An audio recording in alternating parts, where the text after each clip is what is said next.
ಅಧಿವೇಶನ ಬೆಳಗಾಮಲ್ಲಿ ನಡೀತಾ ಇದೆ. ಉದ್ದೇಶ ಸ್ವಲ್ಪ ಜಾಸ್ತಿ ಹೆಚ್ಚು ಉತ್ತರ ಕರ್ನಾಟಕದ ಬಗ್ಗೆ ಚರ್ಚೆ ಆಗಬೇಕು ಅನ್ನೋದು ಆಸೆ ಈ ಕಡೆ ಭಾಗದ ಜನರು, ಮತ್ತು ಇಲ್ಲಿ ವಿಧಾನಸೌಧ ಕಟ್ಟಿಸಿರ್ತಕ್ಕಂಥದ್ದು ಆ ನಿಟ್ಟಿನ ಮೇಲೆ ನನಗನ್ಸುತ್ತೆ ಅದು ಸ್ವಲ್ಪ ಒತ್ತು ಆ ಕಡೆ ಕೊಡೋದು ಒಳ್ಳೆಯದು. ನಾನು ಮಾನ್ಯ ಸ್ಪೀಕರ್ ಅವರ ಒಂದು ಹೇಳಿಕೆಗಳನ್ನು ನೋಡಿದೆ. ಹೆಚ್ಚು ಈ ಕಡೆ ಭಾಗದ ಚರ್ಚೆಗಳನ್ನು ತಗೊಳ್ತೀವಿ ಅಂತ ಹೇಳಿ. ಅದು ಎಲ್ಲ ಇಲಾಖೆಯಲ್ಲೂ ಕೂಡ, ಈಗ ನನ್ನ ಇಲಾಖೆಯೂ ಕೂಡ ಈ ಕಡೆ ಭಾಗದ ಸಮಸ್ಯೆಗಳ ಬಗ್ಗೆ ಚರ್ಚೆ ಮಾಡೋದು ಹೆಚ್ಚು ಮಾಡಿದರೆ ಒಳ್ಳೆಯದು ಅಂಥೇಳಿ ನಾನು ಭಾವಿಸ್ತೀನಿ. ಅದು ಒಳ್ಳೆಯದು, ಯಾಕಂದರೆ ಈ ಕಡೆ ಜನರಿಗೆ ಆ ವಿಶ್ವಾಸ ಮೂಡಬೇಕು ಮತ್ತು ಕೆಲಸ ಕಾರ್ಯಗಳನ್ನು ಕೂಡ ಸ್ವಲ್ಪ ಚುರುಕಾಗಬೇಕಂತ ಹೇಳಿದರೆ ನನಗನ್ಸುತ್ತೆ ಈ ಕಡೆ ಭಾಗದ್ದು ಚರ್ಚೆ ಅಂದರೆ ರಾಜ್ಯ ಮಟ್ಟದಲ್ಲಿ ಆಗೋದ್ರ ಜೊತೆಗೆ ಈ ಕಡೆ ಸ್ವಲ್ಪ ಹೆಚ್ಚು ಒತ್ತನ್ನು ಕೊಡೋದು ಒಳ್ಳೆಯದು ಅಂತ ಹೇಳಿ ನಾನು ಭಾವಿಸ್ತೀನಿ.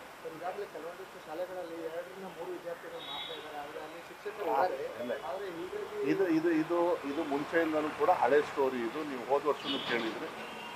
46,000 ಶಾಲೆಗಳಲ್ಲಿ ಸುಮಾರಷ್ಟು ಶಾಲೆಯಲ್ಲಿ ಮುಂಚೆನೇ 10 ಮಕ್ಕಳು ಒಳಗಿರ್ತಕ್ಕಂಥ ಶಾಲೆಗಳು ಸಾಕಷ್ಟು ಜನರು ಇದ್ವು, ಸಾಕಷ್ಟು ಶಾಲೆಗಳಿದ್ವು.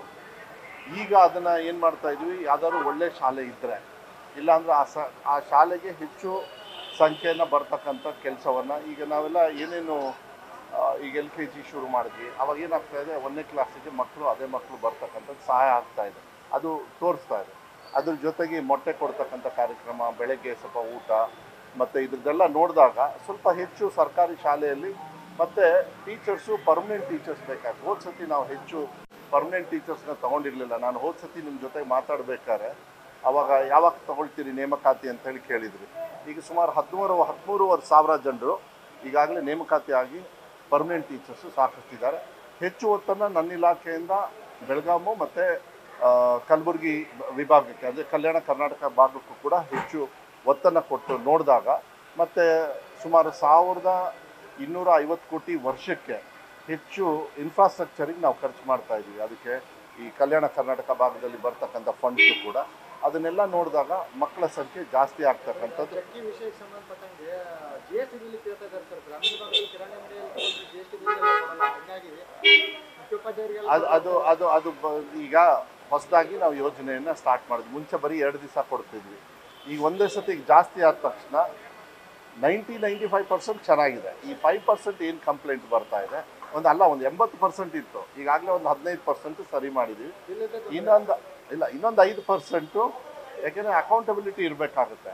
ಅದನ್ನು GST ಇದ್ರದ್ದೆಲ್ಲ ನನಗೆ ಗೊತ್ತಿಲ್ಲ. ಆದರೆ ಮೊಟ್ಟೆ ಮತ್ತು ಚೀಕಿ ಬಾಳೆಹಣ್ಣು, ಚೀಕಿನೂ ಕೂಡ 35 ಗ್ರಾಮ್ಸ್ ಕೊಡಬೇಕು ಅವರು.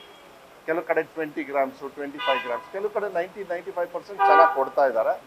ಆದರೆ ಎಲ್ಲಿ ಹೆಚ್ಚು ಕಮ್ಮಿ ಮಾಡ್ತಾ ಇದ್ದಾರೆ, ಅದು ಸ್ವಲ್ಪ ನಾವು ಕೂಡ ಅಧಿಕಾರಿಗಳಿಗೆ ಸ್ವಲ್ಪ ಜವಾಬ್ದಾರಿ ತಗೊಂಡು ಮಾಡೋದಕ್ಕೆ ನಾವು ಹೇಳ್ತಾ ಇದ್ದೀವಿ. ಅದು ವರ್ಕೌಟ್ ಆಗಂಗೆ ಮಾಡ್ತೀವಿ, ಏನು ತೊಂದರೆ ಏನಿಲ್ಲ, ಅದು ವರ್ಕೌಟ್ ಆಗ್ತದೆ. ಯಾರು ಮಾಡಿದ್ದಾರೆ ಅವ್ರ ಮಕ್ಕಳು ಸರ್ಕಾರಿ ಶಾಲೆಗೆ ಕಳ್ಸೋಕ್ಕೆ ಹೇಳಿ, ಅವಾಗ ಗೊತ್ತಾಗುತ್ತೆ ನಿರ್ವಹಣೆ ಆಗ್ತಾ ಇದೀವಿ ಅನ್ನೋ ಅಂತ. ಇಲ್ಲ, ಅದನ್ನು ಸ್ಪೆಷಲ್ ಆಗಿ ನಮ್ಮ ಕಮಿಷನರಿಗೆ ಅವರಿಗೆಲ್ಲ ಹೇಳಿದ್ದೀನಿ. 1 ತಿಂಗಳಿಂದ ನಾನೇ ಇದ್ದೆ ಇಲ್ಲಿ, ಬಂದು ರಿವಿಷನ್ ಮೀಟಿಂಗ್ ಮಾಡ್ಕೊಂಡು ಹೋದೆ.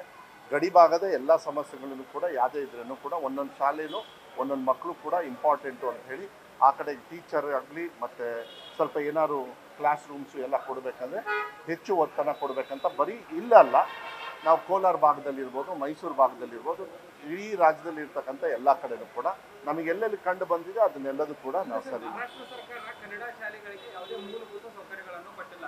ಅದೇ ಓಬಿರಾಯನ್ ಕಟ್ಟಡದಲ್ಲಿ 7ರಿಂದ 8 ಸಿಂಧೂರು ಗ್ರಾಮದಲ್ಲಿ 45 ಕ್ಕಿಂತ ಹೆಚ್ಚು ವಿದ್ಯಾರ್ಥಿಗಳಿದ್ದಾರೆ. ನಾವು ಅದನ್ನು ನಮ್ಮ ಇಲಾಖೆ ಏನಾಗ್ತಾ ಇದೆ, ಗಡಿನಾಡು ಕನ್ನಡಿಗರನ್ನು ಕರಿತೀವಿ. ಇದು ಬೆಳಗಾವಿ ಭಾಗ ಇರ್ಬೋದು, ವಿಜಯಪುರ ಆ ಕಡೆ ಭಾಗ, ಈ ಕಲಬುರಗಿ ಭಾಗದಲ್ಲಿ, ಸಾಂಗ್ಲಿ, ಸೊಲ್ಲಾಪುರ ಭಾಗದಲ್ಲಿ ಕನ್ನಡ ಶಾಲೆಗಳಲ್ಲಿ 247 ಹಳ್ಳಿಗಿಂತ ಹೆಚ್ಚು ಹಳ್ಳಿಗಳಲ್ಲಿ ಕನ್ನಡ ಮಾತಾಡ್ತಾರೆ. ಆ ಶಾಲೆಗಳ ಕನ್ನಡ ಭಾಷೆ ಬದಲು ಮರಾಠಿ ಭಾಷೆ ಆಗ್ತದೆ. ಇಲ್ಲ, ಆ ಥರದ್ದು ಏನಿಲ್ಲ. ಕನ್ನಡ ಮಾಧ್ಯಮದಲ್ಲಿ ಎಲ್ಲೆಲ್ಲಿದೆ ಕನ್ನಡನೇ ಹೇಳ್ಕೊಡ್ಬೇಕು, ಅದರಲ್ಲಿ ಬದಲಾವಣೆ ಬರೋ ಚಾನ್ಸೇ ಇಲ್ಲ.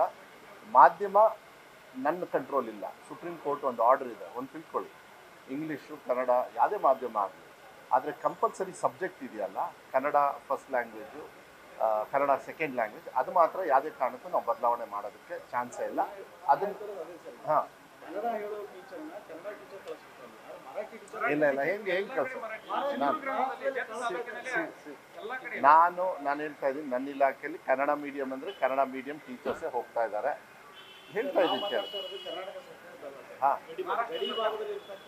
ಮಹಾರಾಷ್ಟ್ರದಲ್ಲಿರ್ತಕ್ಕಂಥ ಅದನ್ನ ವಿಚಾರನ ಹೋದ್ಸತಿನೂ ಕೂಡ ಇದಕ್ಕೆ ಕೆಲವು ಕಂಪ್ಲೇಂಟ್ ಬಂದಾಗ ಕಮಿಷನರ್ಸ್ ಎಲ್ಲ ಅದನ್ನು ಹೋಗಿ ನೋಡಿದ್ದಾರೆ.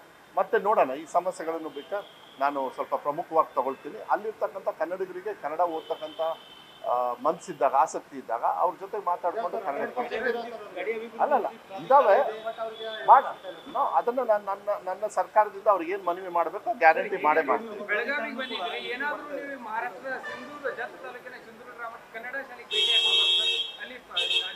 ನೋಡೋಣ, ಏನು ಪರವಾಗಿಲ್ಲ, ನಾವು ಹೋಗ್ಲೇಬೇಕಂತೆಲ್ಲ, ಹೋಗೋದಾದ್ರೂ ನಾನೇ ಹೋಗ್ಬೇಕಂತಲ್ಲ, ಕಮಿಷನರ್ನೇ ನಾಳೆನೇ ಕಳ್ಸೋಣ, ನಾಡಿದ ಕಳ್ಸೋಣ, ರಿಪೋರ್ಟ್ ತರಿಸ್ಬಿಟ್ಟು ಬೇಕಾದ್ರೆ ಇನ್ನೊಂದು 2 ಡೇಸಲ್ಲಿ ಅದನ್ನ ಚರ್ಚೆ ಮಾಡೋಣ, ಏನು ತೊಂದರೆ ಇಲ್ಲ.